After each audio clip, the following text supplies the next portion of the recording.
and welcome to episode 11 of the Rebel and Reawaken podcast. It's time to rebel against merely surviving by reawakening your passions and zeal for life to truly start thriving.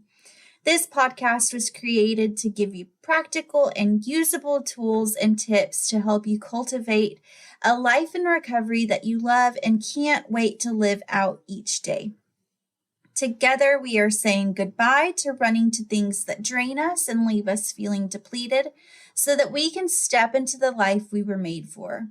While this podcast is geared towards those in recovery from drugs and alcohol, anyone can benefit from the tools we discuss here because if we're honest, we're all recovering from something. At some point in time, we are all in the process of recovering from life in one way or another. So you are welcome here, and together we will recover life and create a life that we love to live.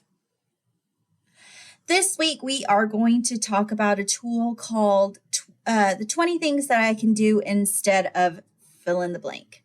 So if you are in recovery for drugs and alcohol, or you're thinking about stopping drinking or using, this tool will be helpful to give you ideas of things that you can do when you are tempted to drink or use. If you're in early recovery, same goes. It will give you ideas of things that you can do instead of drinking or using. If you're a little bit further down the line and you've been sober for a while, but you are bored out of your mind and wondering what people do for fun when they can't drink or get high, this list will help give you some things to do that will be fun and will help energize your sober lifestyle. If you're even further down the line and you have hobbies and you have things that you love to do, but you have started worrying. You're a worrywart now, or you are trying to stay away from the sweets and carbs these days. This list can help you to distract yourself from those things. And it may be just as simple as writing down the things that you enjoy doing so that whenever you're tempted to go to the pantry for a box of Oreos, you instead glance at your phone and say, oh yeah, I can do this for 10 minutes instead of eating the Oreos. And it'll switch your brain from thinking about Oreos to thinking about going for a quick walk around the block. So that is the point of this tool, to just help you stay on track and give you a quick place for you to turn to when you need a reminder of what you can do instead of giving in to temptation. So let's hop right in. This episode was inspired by Kelly. So if you have not listened to last week's episode, I encourage you to go back and do that. I interviewed a lady named Kelly. She is in recovery for drugs and alcohol. She started drinking at a very young age, which sadly is pretty typical. She was 12 years old when she was introduced to alcohol. And I can't say that that's unheard of. I know some 12-year-olds in our neighborhood who were introduced to weed at that age. And I know people who started doing much harder drugs at that age. So it is not unheard of. And sadly, it's pretty common in our society. So Kelly started drinking to cope with life a little bit later. She was not an instant alcoholic at 12 years old, but she did start drinking heavily later in life, and she talks about her struggle with that in that podcast episode. But she talked about using her list of 20 things that she can do instead of drink when she was in early recovery. And so that is why I wanted to dig a little bit deeper into that this week and talk about it and really give you some ideas, because what I have found is that people don't know what to do to have fun without drugs and alcohol. So I grew up in a house where, my dad, let me backtrack, hang on. My parents, when they were married, they had the perfect little lifestyle. My mom was a stay-at-home mom. She made homemade cakes and cookies for us. I had a playhouse in the backyard where I would play kitchen and cook mud pies for my dad. My brothers had friends in the neighborhood and they would run around and cause trouble. So we lived a very typical suburban life. My parents divorced when I was 5, and my mom then didn't have a job, didn't have any skills. She'd been a stay-at-home mom her entire adult life at that point. And so she was plunged into a very different lifestyle. I eventually went to live with my dad. He got custody of me, and he introduced me to a life where we went fishing. We went out to eat at nice restaurants. We went to church. We went camping. We went to my grandpa's farm and tended to the animals. So we had a different lifestyle. I learned then how to have fun without alcohol being front and center. Then my dad died when I was 8, and I went to go live with my mom, and her family was very different. She is one of 10. I have 97 first cousins. Yeah, we're a huge family. And their demographic, they were on the poorer side of the economy. So there were a bunch of us, right? So it was hard to feed everybody, and there wasn't like, okay, let's round up all the cousins and go to the movies, or let's round up all the cousins and take them golfing or putt-putt.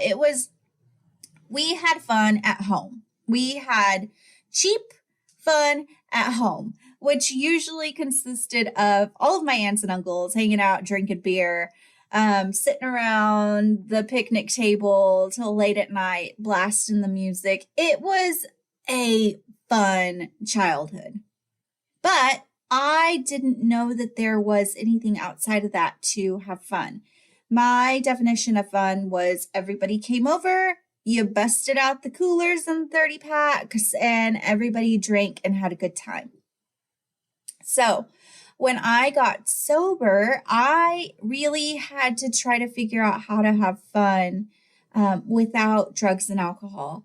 And so it took a lot of self-discovery. It took a lot of trying to figure out who I was and what was fun to me, what brought me joy. And if you go back and listen to some of the early podcasts, the very first one is Remember When, and we talk about learning how to figure out what brings you true childlike joy and incorporating that into your everyday life. So I did that. I tried to figure out what was fun for me, what made me feel better, what made me feel good. And it's always evolving. It's always changing. I discovered that I loved yoga and that it really helped with my peace of mind and my mental health. I discovered that when my daughter was 5 or 6 years old. She saw it on an Arthur episode and she was like, "Hey mom, let's do yoga together." And so I Googled some yoga videos on YouTube and we started doing yoga together. We did a 30-day yoga challenge. She made it about 3 days in and then gave up. But that's where my passion for yoga started. And I learned that it was a great way to decompress and a great workout. And it was really good for my flexibility and my back issues that I had. You're always going to be evolving, always going to be discovering new things about yourself if you get out there and you try new things. So I want you to sit down and think about the things that you can do instead of drinking, instead of using, instead of stressing, instead of sitting and wallowing in fear, instead of letting the anxiety creep in and just sitting there and letting it fester, instead of overeating, instead of gambling, instead of whatever it is that is unhealthy in your life and leaving you feeling drained. I want you to put together your list of 20 things that you can do instead of that negative behavior, that negative thing. And I want you to come back to it often. Make that list. Maybe you go onto Canva and make it a cute little graphic, or maybe you write it down and take a picture of it. But I do encourage you to take a picture of it. Maybe use it as the screensaver on your phone, or just have it handy so that whenever you need to divert your attention down a bad path, you can turn to this list and use it to help you conquer the day. All right, so now I am going to go into some ideas for your list of 20. So my favorite tool, and one that I use with my clients quite often, is box breathing. And so what is box breathing and why is it important? Box breathing is where you inhale. So you're going to think of a box, right? Four corners. You're going to inhale for 4 seconds. And then you're going to hold your breath at the top of that inhale with your lungs full for 4 seconds. And then you're going to exhale for 4 seconds. And then you're going to hold your breath for 4 seconds at the bottom of that exhale. So with your empty lungs. So it's a 4. You're going to inhale for 4, hold for 4, exhale for 4, hold for 4. And that's your box. The Navy SEALs use this technique because they find themselves in crazy situations, super high stress, and they're taught to use box breathing to stay calm. So you find yourself tempted to drink, you find yourself working yourself up into a panic attack because you're just sitting there thinking of all the what ifs and the oh no's and the fear of the future.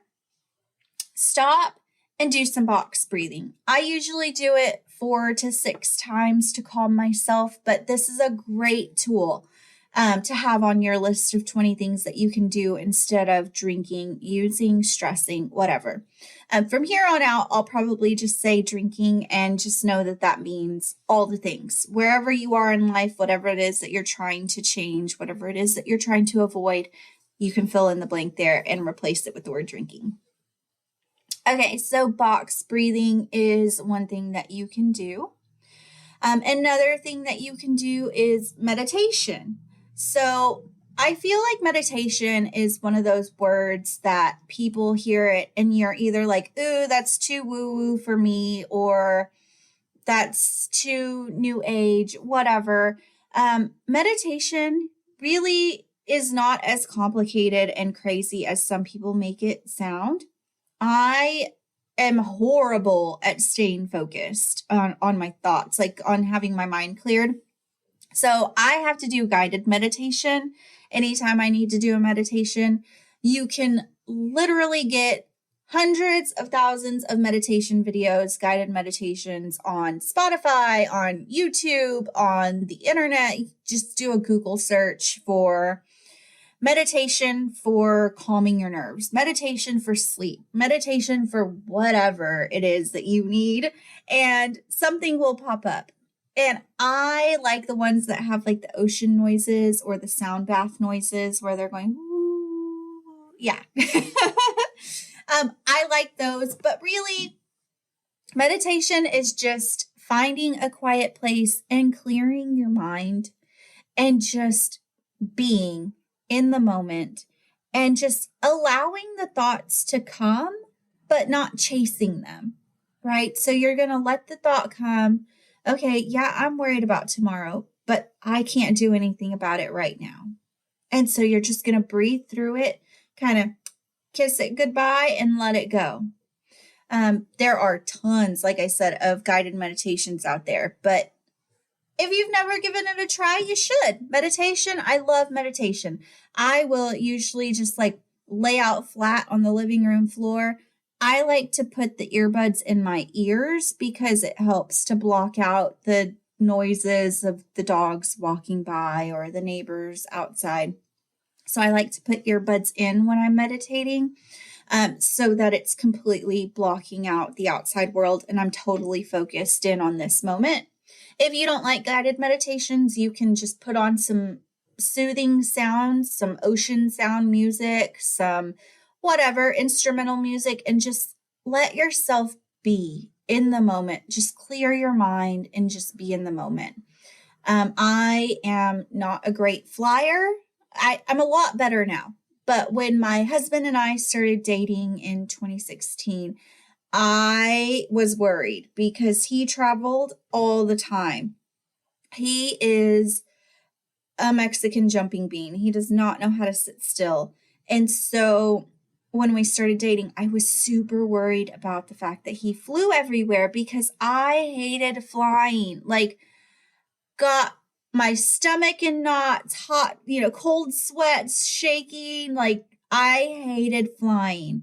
And so the first year that we dated, I ended up having to fly by myself from Houston to meet him in New Orleans. I was super stressed.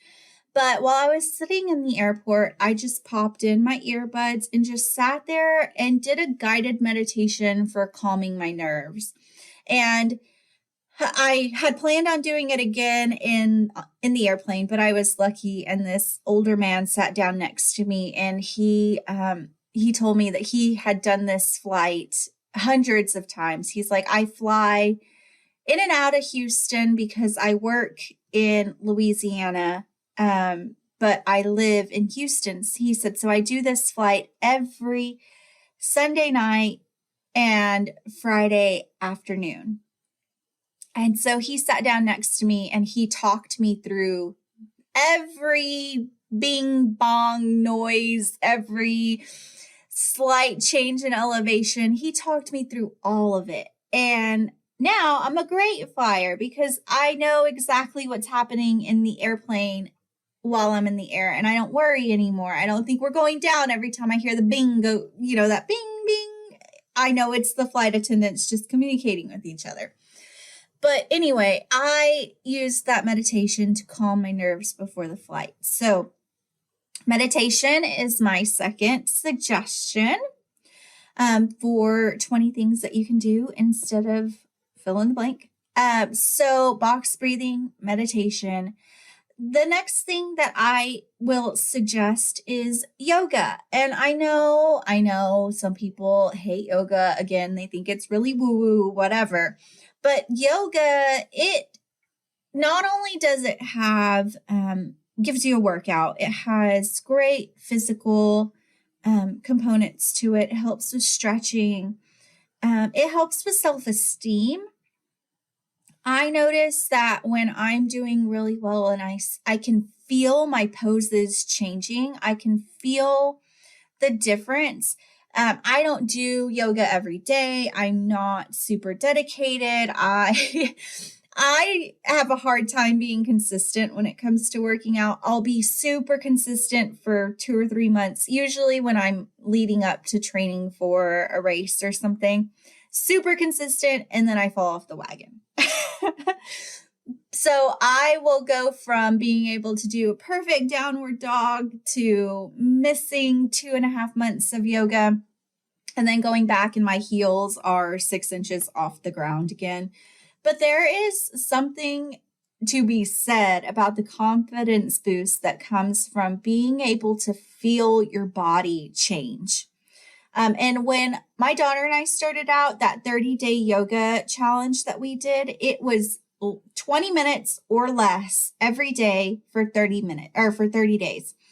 And I felt so much better. My mind was more clear. It helped with my sinuses. I was feeling less sinus pressure. And at the time I was living in good old Lubbock, Texas, where it is dirt central and I'm allergic to dust. And so I was constantly sick when I was living in Lubbock, and I could tell that the yoga was opening up my sinuses, and it was helping me to let off some steam. And so I actually drank a lot less during that time. At that point, alcohol wasn't really a problem. I'd have a glass of wine here or there, but I would notice that I would have more glasses of wine whenever I was having a more stressful day. But then I found that if I did yoga instead, I was able to sleep better that night. So I'd get home from work, do the normal, nighttime, evening routine, dinner, homework, bath, whatever. And then I would pull out the yoga mat do yoga and I felt so much better. I felt so much more refreshed. I felt more mental clarity, more physical clarity with my sinuses, like I was saying, and I was able to sleep better. So yoga is another one that you can add to your list of things that you can do instead of drinking or worrying or eating or gambling. So my fourth suggestion is to get outside. I cannot tell you how important it is to get some sunlight on your face. If you live in a place where it's cloudy all the time, the Pacific Northwest, where it's cloudy all the time, or anywhere else where it's London, I know it's cloudy a lot.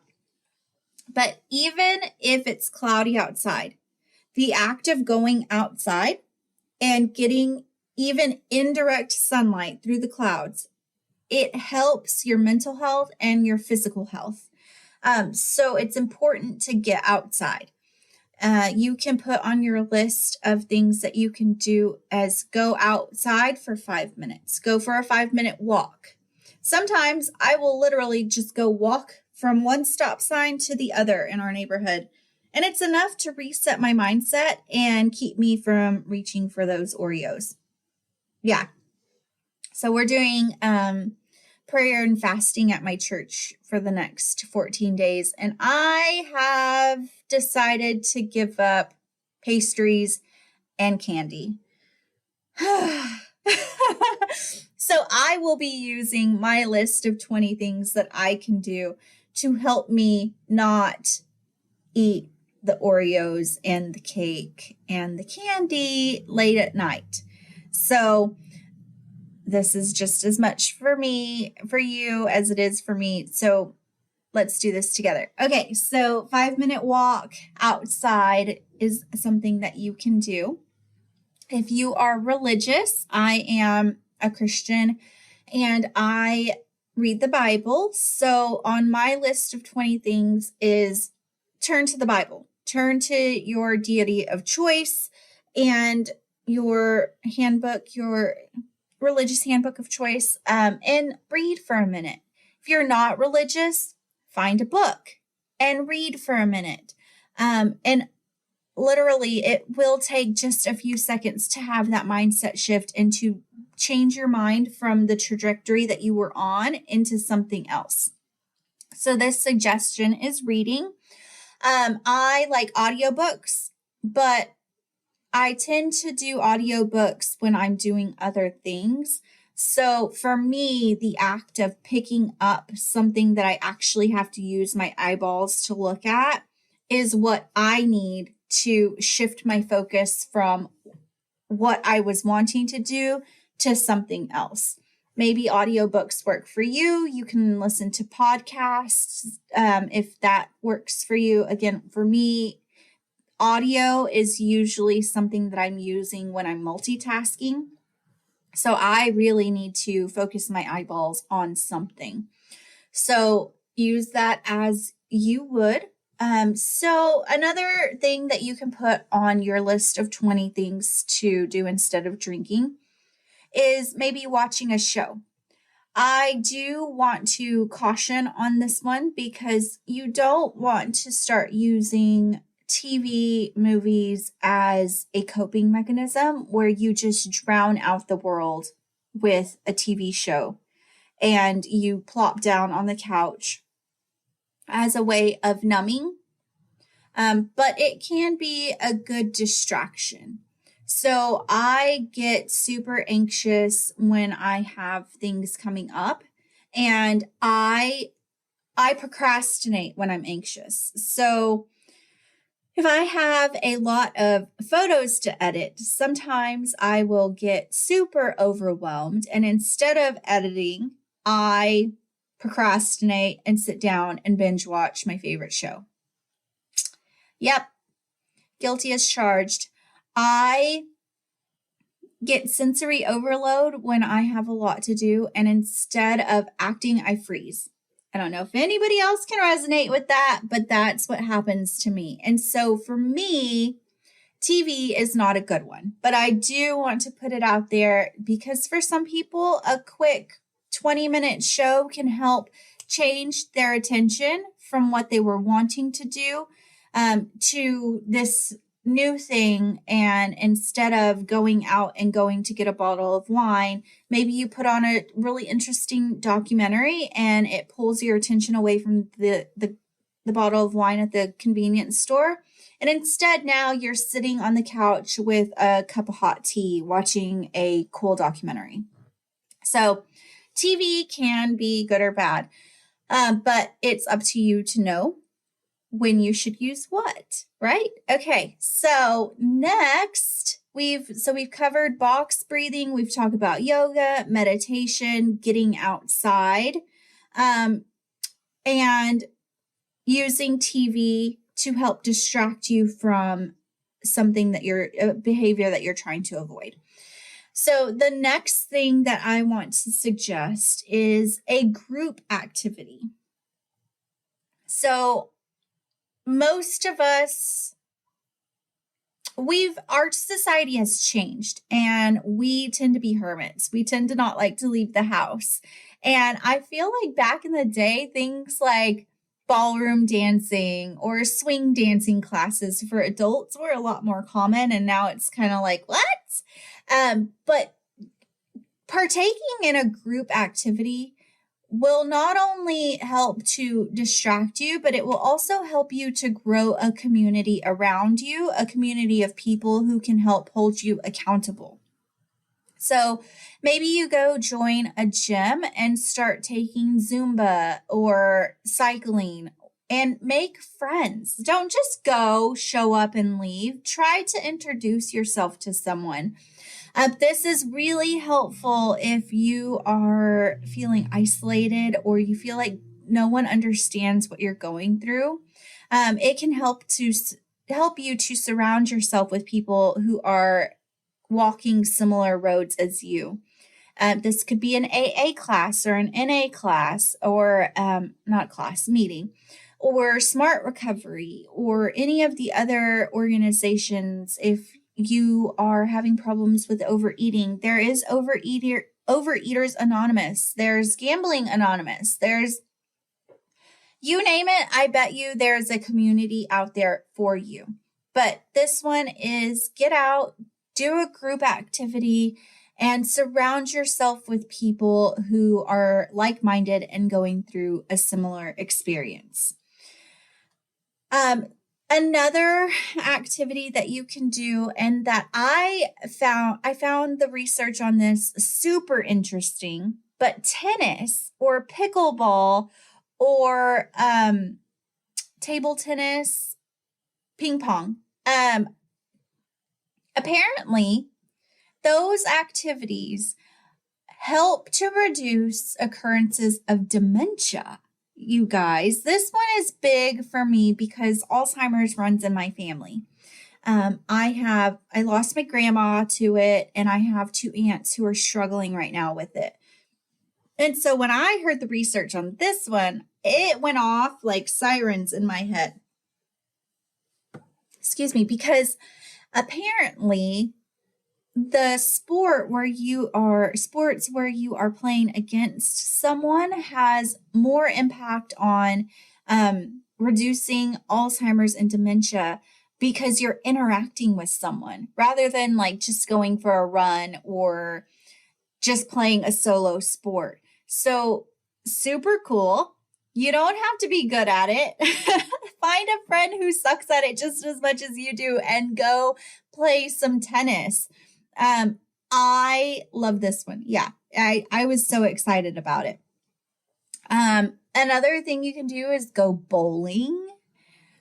I love to bowl. I'm horrible at it, but it's so much fun. Like just being silly with people and like getting out there and just being ridiculous, right? So another activity that you could do when you're trying to distract yourself is putt-putt, mini golf. I always call it putt-putt because that was the name of the place in my hometown that had mini golf. But mini golf, going out to the driving range and hitting some golf balls if you're into golfing. Really just anything that will help to distract you from the path that your brain was on and pivot to something else. The important thing with your list of 20 things to do is you're wanting to keep your hands busy, your hands and your mind occupied. That way, you're not just sitting there with idle time and allowing these thoughts to come back to you of like, well, there's nothing to do, so I may as well drink. Or running on autopilot and just automatically reaching for that box of Oreos. Again, this one's personal for me because that's just what you do. Every night I go get 1 to 3 Oreos and eat them at about 8 o'clock. I know, super unhealthy. It's horrible. I shouldn't do it, but I do. And so I need to use this list of 20 for myself to help change the trajectory of my steps in the moment so that I don't follow through with that problem behavior. So these are just a few of the things that you can do to help distract yourself. Read, go for a walk, partake in a group exercise, do some box breathing, meditation, anything to help distract yourself and change the trajectory of your steps.